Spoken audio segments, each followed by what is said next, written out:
Graça e paz, eu estou aqui com nível, olha o nível de alinhamento. Para você construir, você precisa entender então de nível e de alinhamento.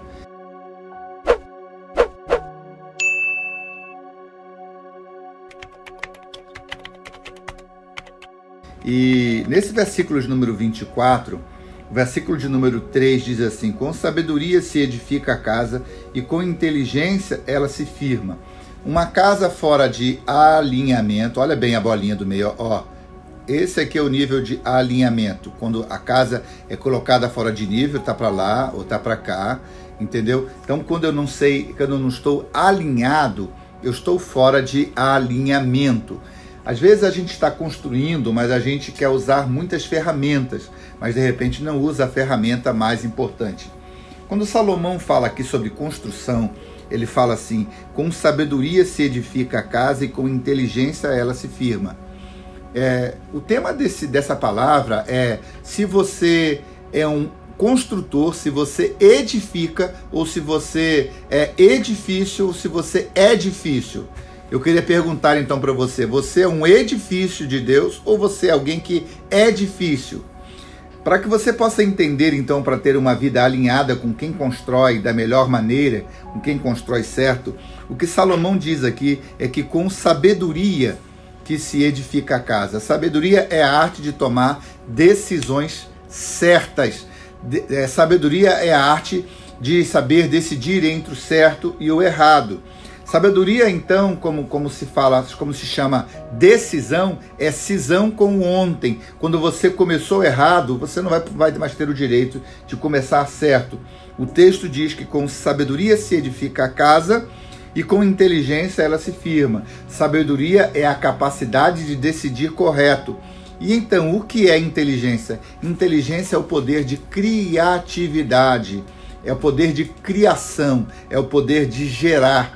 O inteligente é aquele que cria sonhos, projetos, é aquele que faz plano, planejamento. Uma boa casa, uma casa na rocha ou uma casa na areia, ela precisa ser firmada então pelo solo onde eu vou construir. Segundo Mateus capítulo 7, o solo deve ser Jesus.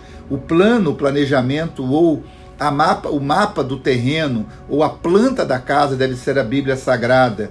Deus é o construtor, Deus é aquele que é o engenheiro da obra, mas quem vai pegar e vai fazer massa, concreto e as coisas somos nós. Então, com sabedoria, a gente vai tomar decisões corretas em saber como vamos construir da melhor maneira, com nível, com alinhamento, com esquadro e com compasso, mas o solo sempre vai ser Jesus. Então vamos então ao conhecimento que esse capítulo de número 24 está trazendo para a gente. Não tenha inveja dos malignos, nem deseje estar com eles, para que você possa construir uma vida que é um edifício de Deus, não alguém que é difícil. Então você, primeiramente, é o seguinte: não invejem o mundo dos malignos. Não tenha inveja de quem está construindo a sua vida sem estar alinhado com a palavra. 2, porque o seu coração medita a rapina e ele fala maliciosamente. O versículo de número 4 diz que é pelo conhecimento que as câmaras de todas as substâncias vão ficar cheias de coisas preciosas e deleitáveis na sua casa. Então, você vai precisar de conhecer para então construir. O que é conhecer? É ter intimidade para que você possa então ver aquilo que você está construindo. Por exemplo, aqui na igreja, todas as vezes que a gente tem um problema de construção, eu conheço bem o projeto que a gente está usando para construir a nossa igreja. Cada vez que eu dou um passo maior dentro da construção do nosso templo, eu sei como nós começamos, em que fase nós estamos e para onde nós vamos. Quem tem projeto, quem tem destino, quem tem um processo para seguir, ele vai chegar mais rápido na construção, então, dos seus propósitos. O versículo 5 do capítulo de número 24 diz que um varão sábio, ele é forte, e é com conhecimento que consolida a sua força. Então, você precisa ser forte, você precisa ser agarrado, mas é conhecendo para onde você está caminhando que você vai consolidar a sua construção. Versículo de número 6 diz que, porque com conselhos prudentes é que se faz a guerra, e há a vitória na multidão de conselheiros. para construir uma vida, eu preciso de conselho, eu preciso de conselheiros, para que eu possa estar alinhado. Muitas vezes eu vou precisar da ajuda de alguém para tirar o nível, esquadro, compasso. Eu vou precisar saber trabalhar em equipe. Uma boa construção, você vai precisar às vezes, como eu tenho aqui na igreja, eu tenho um engenheiro de projeto, tenho um cara que é engenheiro de estrutura metálica, tem um engenheiro para falar de construção, por exemplo, de esgoto sanitário, de água, e tem um engenheiro totalmente diferente, que é o de energia, um engenheiro de som, um engenheiro de iluminação. Então, na multidão de conselheiros é que se constrói. Nem sempre você sabe tudo. Para ter uma boa construção, você vai precisar de conselheiros de trabalhar em equipe. Você aceita ser aconselhado, você aceita trabalhar em equipe, você aceita opinião contrária, você aceita críticas sobre o que você faz. Com certeza, na área que você trabalha, existe alguém melhor e maior do que você. Olhe para eles, ouça o que os grandes dizem, leia bons livros, treine, ouça muito, faça menos e ouça mais. Na multidão de conselheiros, há sabedoria.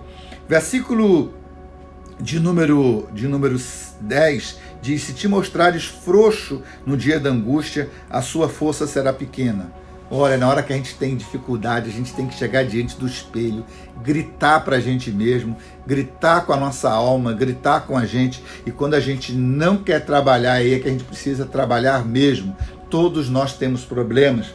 Temos o dia mau, temos a hora da dificuldade. E nessas horas difíceis é que a gente vai precisar dizer para o Senhor: é o fraco que virou forte. E uma coisa que eu quero te ensinar, 1 Coríntios capítulo 12, versículo 10, olha, diz que a gente, é na fraqueza que a gente acha a força. Quando você se achar fraco, procure alguém que é mais forte do que você. Quando você, por exemplo, não sabe pintura, peça alguém que entende de pintura. Quando você não souber, por exemplo, alguém que sabe bater uma boa massa, pague alguém, peça alguém. Sempre há alguém que vai fazer melhor aquilo que você faz com dificuldade. Quando você se mostrar frouxo, isso quer dizer que na hora que o inimigo estiver contra você, é hora de você se fazer de forte, é hora de você lutar como um bravo, lutar como forte. Versículo de número 11, diz assim: livros que estão destinados à morte do teu caminho. Tudo aquilo que é mortal, tudo aquilo que estraga, aquela pessoa que tudo que ele põe a mão é maléfico para você, essa pessoa não deve estar na construção da tua vida. Esse dedo não pode estar sobre você, essa mão não pode estar sobre a sua cabeça. Gente que gera morte, tristeza e dificuldade. Esses dias atrás eu perguntei para um irmão nosso que contratou um mentor para ajudá-lo na empresa. Eu perguntei para ele: essa pessoa que é o seu mentor, ele já construiu alguma empresa? Ele já construiu alguma casa? O que ele tem? Qual o histórico que ele tem de construção? Cuidado com mentores que nunca foram mentoreados. Cuidado com construtores que não têm história de construção. Cuidado com o currículo das pessoas que você tem colocado para te aconselhar, para te avaliar e para trabalhar ao seu lado. Quem tem dedo de morte tem que andar muito longe de você e jamais colocar a mão sobre a sua cabeça. Esse versículo que eu vou falar aqui agora é um versículo que chama a atenção, que eu já falei um pouquinho sobre ele. Versículo 14. Tal será o conhecimento da sabedoria para a tua alma. Se achares para ti, você terá galardão e a sua expectativa não será cortada. Jamais construa sem pensar de estar construindo uma casa, uma morada também no céu. Tudo que a gente constrói aqui, a gente deve construir também com o princípio do galardão. Galardão é o salário pelas obras que nós fazemos para Deus. Então saiba que tudo que a gente constrói, existe alguém que vai se beneficiar dela. Por exemplo, você vai construir uma casa, você vai pagar o carpinteiro, vai pagar o pedreiro, você vai pagar o engenheiro. Pessoas demais serão abençoadas com aquilo que você constrói. Galardão é quando eu tenho uma expectativa no céu maior do que aquilo que eu construo aqui na terra. Versículo de número 16 diz: porque 7 vezes cairá o justo e se levantará, mas os ímpios não tropeçarão, não deixarão de cair no dia mau. O justo, ele pode ter problemas, ele pode ter dificuldades, mas uma coisa é certa: Deus vai lhe dar a condição de que no dia mau a sua casa vai ser estabelecida. É engraçado que a casa na areia e a casa na rocha, elas são a mesma casa, mas uma coisa é o seguinte: uma suporta a tentação, a outra não suporta a tentação. Uma suporta o vento contrário, a outra não suporta o vento contrário. E eu queria te fazer uma pergunta: você tem preocupação com o seu dia de amanhã ou com o dia mau? Não se preocupe se os seus fundamentos estão alinhados, alicerçados, estão construídos conforme o fundamento. Não se preocupe se Jesus, por exemplo, é nele que você está construindo a rocha onde você coloca a sua casa. Versículo de número 17 diz algo que é muito importante sobre a minha vida e a tua vida. Diz assim: quando cair o teu inimigo, não se alegre, nem quando tropeçar, regozije o seu coração. A maioria de nós tem uma vontade muito grande que os nossos inimigos caiam e de ver o nosso inimigo perdido.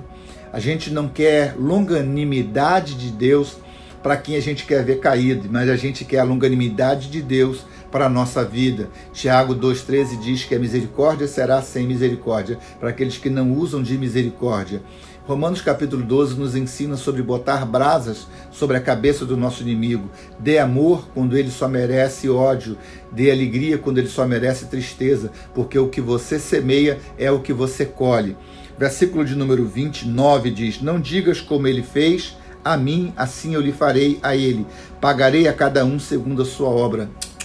Isso se chama revanchismo. Não pague as pessoas com o mesmo preço que eles te pagaram, porque o seu coração e o seu bolso e a sua colheita será a mesma colheita do caído. Não pague de acordo com eles. Aprenda a perdoar, aprenda a amar.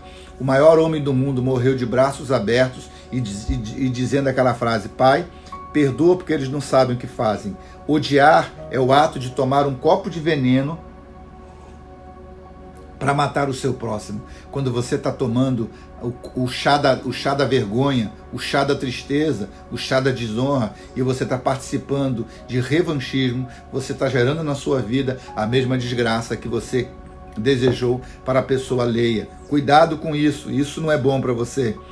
A palavra de Deus diz aqui: passei pelo caminho do preguiçoso e junto à vinha do homem falto de entendimento. Eis que ela estava cheia de cardos e espinhos.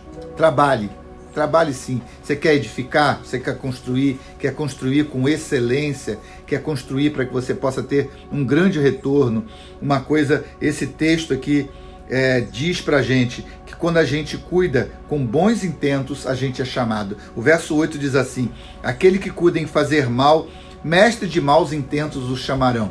Isso quer dizer que quando você constrói errado, as pessoas que gostam de coisa errada, eles vão te chamar. Por outro lado, quando você constrói sempre com excelência, as pessoas de excelência te chamarão. Se só pessoas maus, empregos maus, trabalhos maus estão te chamando, com certeza você não tem mostrado excelência na sua construção. Um terreno sem alinhamento merece alguém que tenha excelência para construir. Por exemplo, quando você vê um chão bem feito, é o chão que a água bate, corre e não fica poça nenhuma. Esse tipo de pessoa é chamado para obras de excelência. A obra feita de qualquer maneira é para pessoas que são difíceis e que não edificam para a glória de Deus. De fato, do Senhor é a terra, a sua plenitude, o mundo e aqueles que nele habitam. Saia do mundo dos mais ou menos, saia do mundo do bom, entre para o nível do muito bom e do excelente. A sua vida é difícil ou você é alguém que constrói edifícios? Que o Senhor te abençoe, que o Senhor te guarde e te leve ao nível da excelência. Graça e paz, sucesso na sua vida.